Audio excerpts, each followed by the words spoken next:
पढ़ रहे थे कि किसी भी करार को संविदा में परिवर्तित होने के लिए section 10 of Indian contract act की शर्तों का पालन करना चाहिए। क्या थी वो शर्तें, कोई बताएगा मेरे को, फिर अपन आगे बढ़ते हैं। ठीक है भावना जी। सक्षम पक्षकार होना चाहिए। एक एक करके बताओ, बाकी से बाद में सुनूंगा। सक्षम पक्षकार होना चाहिए। दूसरा, उसकी स्वतंत्र सहमति होनी चाहिए। भावना जी बताएंगी। 2 मिनट आप सब लोग रुक जाओ, 2 मिनट आप सब लोग रुक जाओ। ठीक है, स्वतंत्र पक्षकार होना चाहिए, सक्षम पक्षकार होना चाहिए और स्वतंत्र सहमति होनी चाहिए। ठीक है, और वेद प्रतिफल और वेद उद्देश्य होना चाहिए, और वो अभिव्यक्ततः शून्य घोषित नहीं होना चाहिए। ये अगर शर्तें किसी करार ने पालन कर ली हैं तो वो संविदा में परिवर्तित होने के लिए योग्य हैं। ये हमने देखा था। अब हमें देखना है कि ये शर्तें क्या हैं, इनको हमें डिटेल में समझना है। तो इसके संबंध में हम सेक्शन 11 से लगाकर सेक्शन 30 तक प्रावधान पढ़ते हैं। एक एक को आराम से समझेंगे। आज शुरुआत करते हैं सक्षम पक्षकारों के बारे में, जिसके बारे में सेक्शन 11 और सेक्शन 12 में प्रावधान किए गए हैं। ठीक है, यहां से अपन शुरू करते हैं। क्या क्या शुरू करना है? सेक्शन 10 हमको बताता है, सेक्शन 10 हमको क्या बता रहा है कि किसी करार को अगर संविदा में परिवर्तित होना है तो उसको सेक्शन 10 की शर्तों का पालन करना होगा।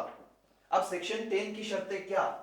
तो उसमें एक शर्त है कि वह सक्षम पक्षकार होना चाहिए।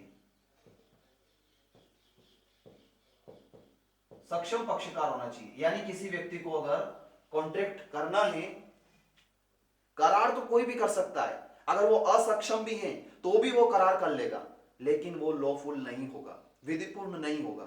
क्यों नहीं होगा? क्योंकि वो संविदा में परिवर्तित नहीं हो रहा है।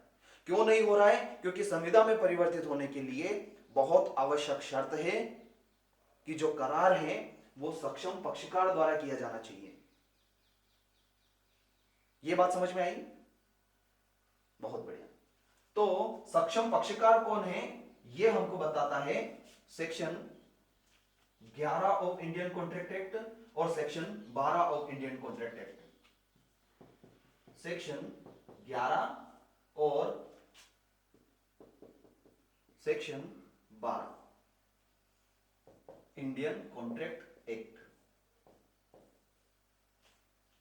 ठीक है, सेक्शन 11 क्या बताता है कि संविदा करने के लिए सक्षम कौन होंगे, तो वो 3 लोगों के बारे में बताता है। सेक्शन 11 हमको 3 लोगों के बारे में बताता है। नंबर 1 वो बताता है कि वह वयस्क होना चाहिए। फिर नंबर 2 वो हमको यह बताता है कि ऐसा व्यक्ति जो है वो स्वस्थ चित्त का होना चाहिए।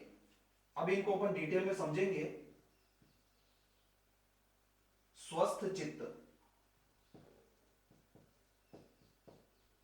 और नंबर 3 बताता है कि वो किसी विधि के अंतर्गत निर्रहित या निर्योग्य नहीं होना चाहिए।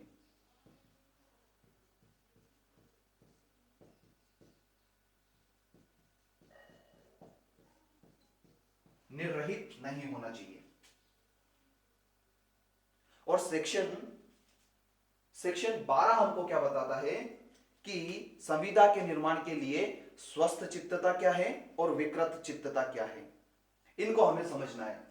स्वस्थ चित्तता और विकृत चित्तता, जो हमारा दूसरा ग्राउंड है सेक्शन 11 का, स्वस्थ चित्तता, उसको हमें पढ़ना है सेक्शन 12 के साथ। स्वस्थ चित्तता और विकृत चित्तता, ये हमको देखना है सेक्शन 12 में। ये ग्राउंड है। किसी भी व्यक्ति को अगर संविदा का निर्माण करना है तो उसका सक्षम होना आवश्यक है।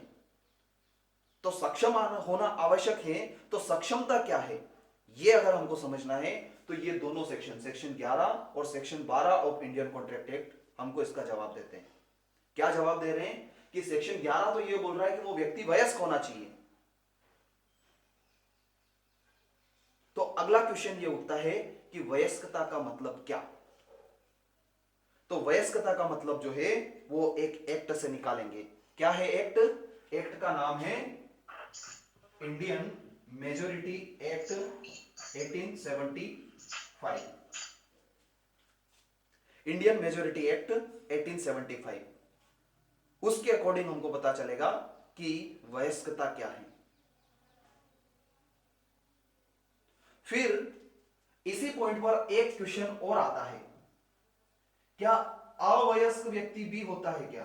मतलब अवयस्क व्यक्ति भी संविदा कर सकता है, उसका प्रभाव क्या होगा? अगर मान लो कोई व्यक्ति वयस्क नहीं है, उस व्यक्ति ने संविदा कर ली है, ऐसी संविदा का प्रभाव क्या होगा? तो इसके संबंध में हम एक बहुत ही लीडिंग केस पढ़ते हैं, मोहिरी बीवी वर्सेस धर्मोदास घोष, ये केस पढ़ते हैं। इस केस के माध्यम से स्पष्ट हो चुका है कि जो अवयस्क की संविदा होती है वो शून्य होती है ना। इसका इफेक्ट क्या होता है? शून्यता।